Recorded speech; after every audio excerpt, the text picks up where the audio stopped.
Saudara, malam ini saya ingin memberikan sebuah kebenaran, tapi ini rahasia yang sangat hebat dari Alkitab. Saudara, ketakutan adalah musuh utama untuk kita melangkah. Betul tidak? Kalau saya takut melangkah, maka tidak akan jadi pelayanan seperti ini di Nabire atau di Papua. Nah, ketakutan itu bukan takut pada setan. Kita tidak takut kepada iblis. Tapi ketakutan itu selalu muncul ketika kita menghitung kemampuan kita. Jawab iya atau tidak? Waktu kita tahu kemampuan kita, lalu kita ukur dengan apa yang kita mau capai, nah itulah ketakutan. 100% manusia akan berhenti ketika dia sadar yang mau dicapai dengan kemampuannya tidak sebanding, maka orang itu berhenti. Betul tidak? Nah, ini yang saya tidak pernah punya dalam hidup saya. Kalau saya menghitung sesuatu ke depan dan jelas saya nggak mampu, tapi saya yakin bahwa itu Papa di surga nyuruh, maka saya akan tinggalkan ketidakmampuan saya untuk saya tetap maju karena kemampuan dia yang saya pakai. Bisa ngerti hal ini? Nah, saya ingin semua saudara menyadari, sampai hari ini terus terang istri saya pun belum bisa mencapai ini karena dia selalu menghitung untuk melangkah. Kalau saya tidak. Nah, dengarkan ini baik-baik. Hari ini saya ingin tunjukkan kepada saudara, Bu Emi adalah dokter akuntansi. Semua kita bukan ahli akuntansi, tapi kita ngerti. Saya mau tanya kepada saudara, kalau kita menghitung sesuatu, ya ada balance namanya antara pemasukan dan pengeluaran. Kita ngitung anggaran untuk apa saja.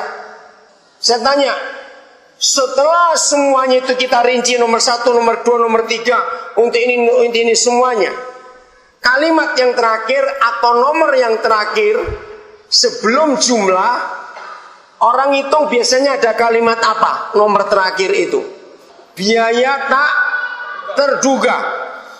Nah, di dalam hukum ekonomi biasanya, nggak tahu Bu Emi ada perubahan tidak, biaya tak terduga itu biasanya 10% daripada pengeluaran. Masih seperti itu nggak sampai hari ini hukumnya? Nah, itu kalau kita ngitung secara keuangan. Kalau ini ngitung secara perhitungan sains, ya teknik atau apa saja, maka semua orang di dunia akan menuliskan faktor X. Ngerti kata itu? Ya, perhitungan yang tidak pernah terpikir karena kita tidak pernah tahu.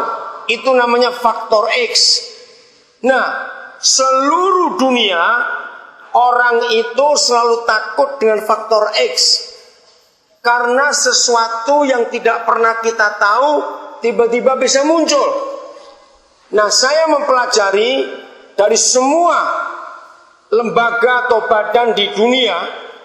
Saya mempelajari itu lembaga ruang angkasa Amerika, namanya NASA. Itu kumpulan orang-orang hebat, orang-orang pintar, duitnya luar biasa. Tapi sekaya apa mereka, seteliti apa mereka, begitu selesai hitungan, maka mereka pasti akan masukkan ada faktor X. Karena mereka tidak tahu akan terjadi apa, berapa kali mereka gagal. Nah, saudara, kenapa saya bisa berani melangkah? Tolong para pengusaha, seharusnya saudara lebih hebat dari saya. Karena hitung-hitungan saudara sudah jelas. Sebulan dapat berapa, dengan untung berapa, karena modal sekian, dan penghasilan sekian, langganan sekian. Harusnya lebih hebat. Nah, saya ingin bagikan pengalaman ini dalam kebenaran, supaya saudara tahu untuk menghitung. Ternyata biaya tak terduga dan faktor X saya temukan di Alkitab, itulah Tuhan kita sendiri. Katakan amin. Itulah Tuhan kita sendiri. Saya adalah orang yang sangat bersahabat dengan faktor X dan biaya tak terduga.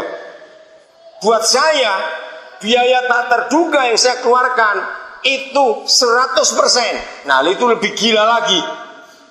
Kenapa biaya tak terduga saya 100%? Habis gak pernah ada yang bisa dihitung untuk jadi modal. Bisa ngerti nggak? Jadi akhirnya tak terduganya itu besar sekali buat saya.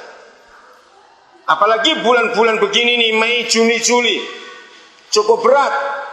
Nah, tapi berlangsung sampai hari ini. Jadi lebih dari 35 tahun saya buat ini. Maka itu saya ingin tantang kepada saudara semuanya. Bersahabatlah dengan faktor X. Katakan amin. Siapa dia? Siapa dia faktor X itu? Tuhan kita. Bersahabatlah dengan dia. Maka kita nggak berani melangkah. Nah, ayat yang dibacakan Pak Peris tadi, saudara dengarkan, ayat 28 saya mau baca lagi. Dan aku memberikan hidup yang kekal kepada mereka, dan mereka pasti, inilah satu-satunya tulisan di seluruh dunia, tidak ada lembaga, badan, perusahaan apapun yang berani berkata pasti. Perusahaan penerbangan, gak ada perusahaan penerbangan di dunia yang iklannya berbunyi, apabila Anda terbang dengan perusahaan kami pasti selamat. Gak ada berani berkata begitu. Betul? Tidak ada perusahaan farmasi, obat manapun juga di dunia yang berani berkata, inilah satu-satunya produk obat yang pasti bisa menyembuhkan. Ada tidak? Gak ada. Perusahaan apapun juga. Ada saudara kita Berto dari Prudensial di sini, nggak ada perusahaan asuransi sehebat apapun yang berkata inilah satu-satunya perusahaan asuransi yang pasti menjamin saudara. Jadi di dunia ini yang pernah berkata pasti hanya Yesus Kristus Tuhan kita. Katakan amin itu. Nah, ayat ini yang saya hidupi sampai hari ini. Karena ada kepastian di dalam Tuhan Yesus. Maka itu saya nggak pernah takut dengan biaya tak terduga. Saya nggak pernah takut dengan faktor X. Asal, nah ini dia, ayat 27 itu jaminannya. Jangan pernah coba-coba melangkah dengan pasti.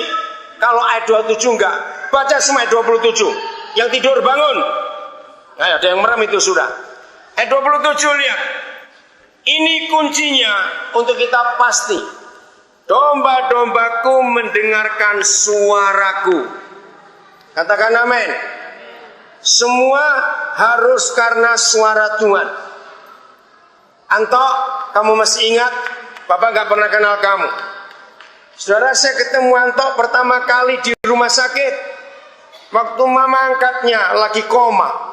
Dia duduk di kursi, saya gak pernah kenal dia. Tiba-tiba suara gembala itu bicara kepada saya tentang Anto, namanya pun saya tidak tahu waktu itu. Dan dia ada sampai hari ini. Semua karena suara Tuhan. Waktu Pak Edo pertama kali ketemu saya di Ketintang, saya Ketintang Madia 66 Surabaya tahun 94 awal. Saya gak pernah kenal dia. Suara gembala itu bicara. Nah, dia ada sampai hari ini. Dan dia bisa melangkah. Maka itu apapun juga dalam hidup kita. Saya nggak pernah kenal Wiwin.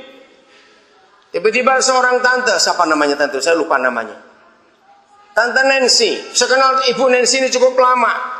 Dia ngomong, Den, ada ibu guru mau ke Papua. Ya, di mana orangnya? Akhirnya saya diketemukan. Saya nggak pernah kenal Wiwin. Tuhan yang bicara sesuatu. Maka itu saudara belajarlah untuk hidup karena mendengar suara itu. Saya ulangi lagi.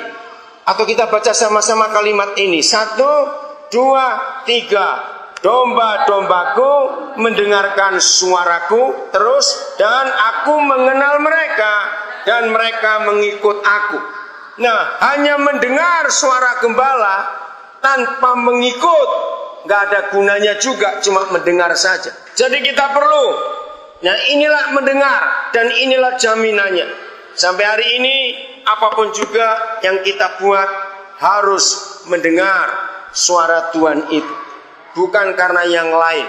Jadi semua kita yang ada di sini jangan pernah takut. Lagi sekali, biaya tak terduga